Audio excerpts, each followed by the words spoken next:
सो दोस्तों, welcome to money stalkers. देखिएगा, इस वीडियो के अंदर हम लोग बात करने वाले हैं 3 कंपनीज के बारे में। सबसे पहले हम लोग बात करेंगे इन्फोसिस के बारे में, बाद में हम लोग बात करेंगे एक कंपनी के अंदर 1:2 रेशियो के अंदर बोनस का आपको दोस्तों बेनिफिट देखने को मिलने वाला है, और उसके बाद हम लोग बात करेंगे एक कंपनी के अंदर डिविडेंड का भी हमें बेनिफिट देखने को मिलने वाला है।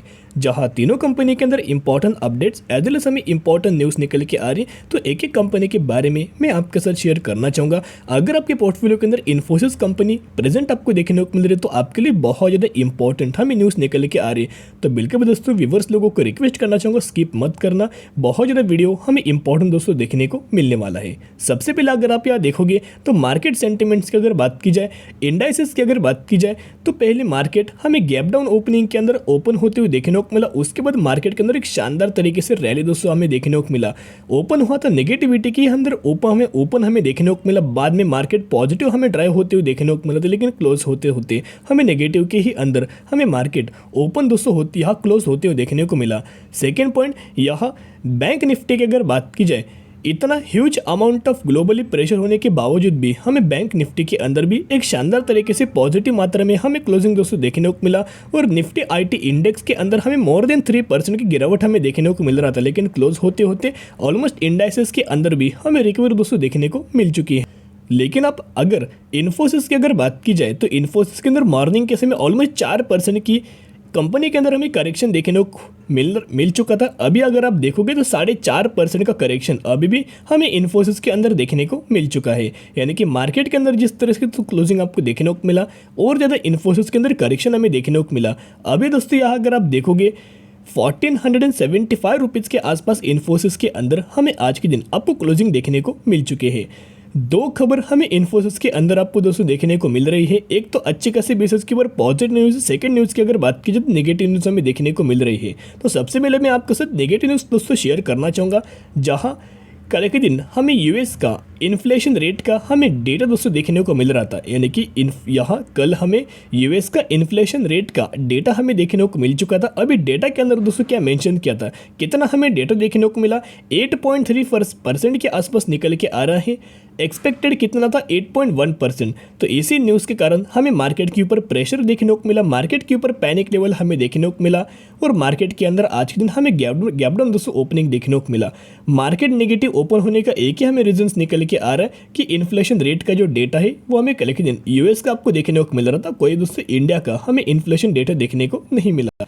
बेसिकली अभी मैं आपके दोस्तों नेगेटिव न्यूज़ शेयर करना चाहूँगा। नेगेटिव न्यूज़ की अगर बात की जाए तो एक और हमें इन्फोसिस के लिए नेगेटिव न्यूज़ हमें देखने को मिल रही है। बेसिकली बहुत सारे ब्रोकरेज फर्म हाउसेस निकल के आता है, रेटिंग एजेंसी निकल के आते हैं, तो आपको कभी भी किसी भी स्टॉक को बाइंग या फिर सेलिंग रेटिंग एजेंसी के चलते आपको नहीं करना चाहिए। इतना पॉइंट नोट कीजिएगा। अभी रेटिंग एजेंसी की अगर बात की जाए या फिर ब्रोकर्स की अगर बात की जाए, कभी इनका बाय हमें रेटिंग निकल के आता है, कभी इनका सेल हमें रेटिंग निकल के आता है। कंपनी फाइनेंशियल उतने ही स्ट्रांग है, कंपनी के टेक्निकल एनालिसिस और फंडामेंटल्स वही सेम हमें निकल के, लेकिन कंपनी का रेटिंग एजेंसी का पहले मानता था कि अभी आपको बाइंग करना चाहिए, और अभी इनका मानना है अभी हमें सेल करना चाहिए। तो किन किन एजेंसी की तरफ से हमें तो लेवल्स आपको देखने को मिल रहा है। अभी हम आ चुके न्यूज़ के ऊपर। यहाँ अगर आप देखोगे, Goldman downgrades Infosys TCS to sell but upgrades one IT stock. यानी कि गोल्डमैन ने हमें डाउनग्रेड करते हुए देखने को मिला है किन किन कंपनीज को, इन्फोसिस को और टीसीएस को हमें डाउनग्रेड करते हुए देखने को मिला है, सेल रेटिंग हमें देते हुए देखने को मिल रहा है। तो दोस्तों बेसिकली कंप्लीट न्यूज़ आप यहाँ देख सकते हो। Goldman Sons has downgrade top Indian IT service provider TCS and Infosys to sell from buy. पहले इनका बाय हमें रेटिंग निकल के आ रहा था, अभी दोस्तों इनका हमें सेल रेटिंग निकल के आ रही है। दोनों कंपनीज के अंदर आपको पता है TCS और इन्फोसिस दोनों कंपनीज फंडामेंटली बहुत ज़्यादा स्ट्रॉन्ग निकल के आ रहे हैं। अगर आप इनके Q1 के रिजल्ट्स भी अगर आप चेक करेंगे, यानी कि Q1 का भी रिजल्ट्स कंपनी ने अच्छी खासी बेसिस के ऊपर परफॉर्मेंस हमें करते हुए देखने को मिला है, एज पर जो अदर कंपनीज हमें निकल के आ रही है। इनका ये मानना है कौन सी कंपनी के अंदर आपको बाइंग करना चाहिए, इनका ये मानना है कि Wipro to buy from sell. यानी कि विप्रो में पहला हमें सेल रेटिंग हमें देते हुए देखने को मिल रहा था, अभी हमें बाय रेटिंग दोस्तों देते हुए देखने को मिला है। लेकिन दोस्तों अगर आपने एक चीज़ यह ऑब्जर्व किया होगा, तो विप्रो की अगर बात की जाए, अभी तक इनका ये मानना था कि आपको विप्रो के अंदर सेल करके निकल जाना चाहिए। ओके, सेल रेटिंग दिया था। अभी क्या कंपनी के फंडामेंटल चेंज हुए, क्या कंपनी के टेक्निकल हमें चेंज देखने को मिले, क्या कंपनी के इंटरनल पैरामीटर्स के अंदर क्या हमें चेंजेस आपको देखने को मिला? नहीं। फिर भी दोस्तों इनका मानना है कि अभी इन्होंने सेल रेटिंग छोड़ के बाय रेटिंग के अंदर हमें विप्रो को हमें डालते आपको देखने को मिला है। तो जिसके चलते इनका आपको मानना बिल्कुल भी नहीं चाहिए किसी भी कंपनी को बाइंग करने के लिए और सेलिंग करने के लिए। इनका एक ही प्लान होता है कि जो अच्छी कंपनीज होती है जैसे कि टीसीएस हो और इन्फोसिस हो, इन कंपनीज के अंदर दोस्तों इनका प्लान क्या होता है देखिएगा। बड़े कंपनीज के अंदर वो सेल रेटिंग देते, डाउनग्रेड कर देते, बाद में रिटेल इन्वेस्टर जो बिगिनर्स होते हैं इन रेटिंग्स को देख के हमें जैसे रेटिंग एजेंसी हमें देते देखने को मिल जाती कि आपको सेल करना चाहिए, वैसे दोस्तों लोग हमें रिएक्ट करते हुए आपको देखने को मिल जाते, सेल करते हुए देखने को मिल जाते। कंपनीज के अंदर सेल करने से क्या होगा, सेलिंग प्रेशर हमें देखने को मिलेगा और सेलिंग प्रेशर के कारण हमें इन स्पेसिफिक कंपनीज के अंदर करेक्शन दोस्तों देखने को मिल जाएगा। अभी जो दोस्तों पॉजिटिव हमें जो न्यूज़ देखने को मिल रहे, जहां गोल्डमैन सन्स की भी अगर बात की जाए तो इनकी तरफ से भी हमें टारगेट प्राइस निकल के आ रहे हैं।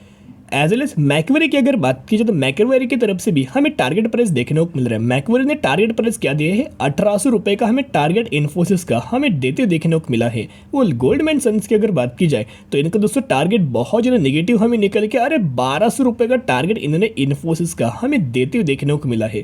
क्या दोस्तों आपको लगता है कि अभी जो इन्फोसिस आपको जिस प्राइसिंग के ऊपर देखने को मिल रहा है, क्या 1200 रुपये के आसपास ड्राइव होते हुए देखने को मिलेगा? नहीं, कंपनी फंडामेंटली बहुत ज़्यादा स्ट्रांग है और जिस पोजीशन के ऊपर कंपनी हमें ट्रेड करते हुए देखने को उससे तो ऐसा लगता है कि जल्दी कंपनीज के अंदर आईटी सेक्टर के अंदर जल्दी हमें रिकवरी कभी भी आपको देखने को मिल सकता है। तो जिसके कारण मैकवेरी के अगर आप देखोगे टारगेट 1800 रुपये और गोल्डमैन सन्स की अगर बात की तो 1200 रुपये के आसपास हमें टारगेट दोस्तों देखने को मिल रहे हैं। तो कभी भी रेटिंग एजेंसी को लेके आपको कोई भी दोस्तों अपना डिसीजन नहीं लेना चाहिए। अगर आपको लगे कि आने वाले फ्यूचर में कंपनीज के अंदर मुझे तेजी देखने को मुनाफा देखने को मिलेगा तो दोस्तों किसी भी कंपनी के अंदर आपको बाइंग करके चल लेना चाहिए।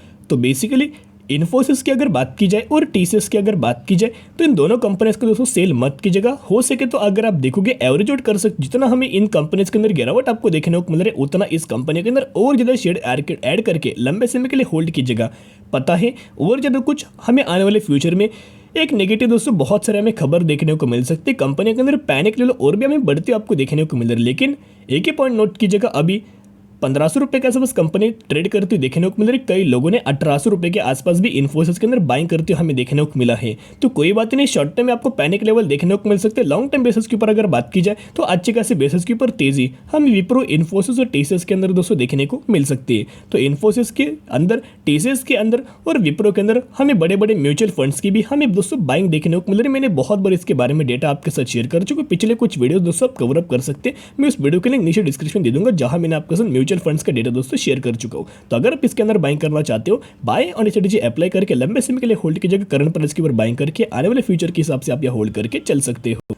तो दोस्तों अभी हम लोग बात करेंगे एक कंपनी के अंदर 1:2 रेशियो के अंदर बोनस का हमें बेनिफिट देखने को मिलने वाला है। अभी 1:2 रेशियो के अंदर बोनस का आपको दोस्तों बेनिफिट देखने को मिलने वाला है। तो जिसके चलते जिन भी लोगों के पास कंपनी के 2 शेयर होंगे तो उसके बदले आपको एक एज अ बोनस शेयर दिया जाएगा और यही एग्जीक्यूशन के बाद हो जाएंगे 3 शेयर। वैसे ही अगर आपके पास कंपनी के 4 शेयर होंगे तो 4 के बदले 2 एज आपको बोनस शेयर दिया जाएगा और यही एग्जीक्यूशन के बाद हो जाएंगे 6 शेयर। तो इसी रेशियो के अंदर, इसी कंपनी के अंदर 1:2 रेशियो के अंदर बोनस का आपको दोस्तों बेनिफिट देखने को मिलने वाला है। जिसकी रिकॉर्ड डेट की अगर बात की जाए तो हमें 22 सितंबर 2022 इसकी रिकॉर्ड डेट हमें देखने को मिल रही है। तो जिसके चलते 21 सितंबर इसकी हुई एक्स डेट। तो जो भी लोग इस कंपनी के अंदर 20 सितंबर या फिर इससे पहले अगर आप बाइंग करेंगे तो ही आप एलिजिबल हो जाएंगे और तो ही आपको 1:2 रेशियो के अंदर बोनस का हमें बेनिफिट देखने को मिल जाएगा। तो दोस्तों बेसिकली हम किस कंपनी के बारे में बात करें जिसका प्राइसिंग 2300 रुपये हमें देखने को मिल रहा है, जिसका मार्केट कैप अगर आप देखोगे तो ऑलमोस्ट 8000 करोड़ का मार्केट कैप। बेसिकली ये कंपनी हमें लार्ज कैप कैटेगरी से बिलोंग करती हुई देखने को मिल रही है। जहां कौन सी कंपनी के बारे में हम लोग बात करें एक्लेस सर्विस लिमिटेड के बारे में। और इसी कंपनी के अंदर आपको 1:2 रेशियो के अंदर बोनस के बेनिफिट देखने को मिलने वाले। कंपनी के हर एक पैरामीटर के अंदर दोस्तों शानदार तरीके से ग्रोथ देखने को मिल रही है। तो इस कंपनी के बारे में अगर आप यहाँ बाइंग करना चाहते हो तो स्टडी कीजिएगा, एनालिसिस कीजिएगा, उसके बाद आप बाइंग करने की कोशिश कर सकते हो। तो दोस्तों अभी हम लोग बात करने वाले हैं लास्ट कंपनी के बारे में जिसके अंदर 250% का आपको डिविडेंड का हमें बेनिफिट देखने को मिलने वाला है। जिसके अगर आप दोस्तों एग्जिट भी अगर आप देखोगे तो हमें 23 सितंबर 2022 हमें इसकी एग्जिट आपको देखने को मिल रही है। तो जो भी लोग इस कंपनी के अंदर 22 सितंबर या फिर इससे पहले अगर आप बाइंग करेंगे तो ही आप एलिजिबल हो जाएंगे और तो ही आपको डिविडेंड का हमें बेनिफिट देखने को मिल जाएगा। तो दोस्तों हम लोग कौन सी कंपनी के बारे में बात करें जिसका प्राइसिंग अगर आप देखोगे 1400 रुपए के आसपास निकल के आ रहा है। पिछले 5 सालों के अंदर इस कंपनी के अंदर 450% का हमें रिटर्न देखने को मिल चुका है, जिसका मार्केट कैप भी अगर आप देखोगे हमें 6000 करोड़ का मार्केट कैप आपको देखने को मिल रहा है। बेसिकली कंपनी एक स्मॉल कैप कैटेगरी से हमें बिलोंग करते हुए देखने को मिल रही है। तो हम लोग कौन सी कंपनी के बारे में बात करें, हम लोग बात करें हिंदुजा ग्लोबल लिमिटेड के बारे में। बेसिकली ये कंपनी हमें आईटी सेक्टर से बिलोंग करते हुए देखने को मिल रही है। आपको पता होगा आईटी सेक्टर की अगर बात की तो आपको 5 दिन का चार्ट पैटर्न नहीं देखना है, पिछले 1 सालों का, 1 महीने का, 6 महीने का और 1 साल का आपको कभी दोस्तों पिछले आईटी सेक्टर का परफॉर्मेंस आपको बिल्कुल भी नहीं देखना है। बहुत ही कंपनी ने बुरा या फिर आप बोल सकते हो हर एक सेक्टर ने जो आईटी सेक्टर से कंपनीज बिलोंग करती है पिछले 1 सालों को कोई हमें अच्छा परफॉर्मेंस आपको देखने को नहीं मिला। तो इसके अंदर 25% का डिविडेंड का आपको दोस्तों बेनिफिट देखने को मिलने वाला है। तो अगर आप इस कंपनी पर निवेश करना चाहते हो, स्टडी की जगह, एनालिसिस की जगह बाद में आप निवेश करने के बारे में सोच सकते हो। तो आज के लिए इतने, अगर आपको वीडियो पसंद है जरूर वीडियो को लाइक शेयर और सब्सक्राइब कर सकते हो। फिर मिलेंगे, बाय।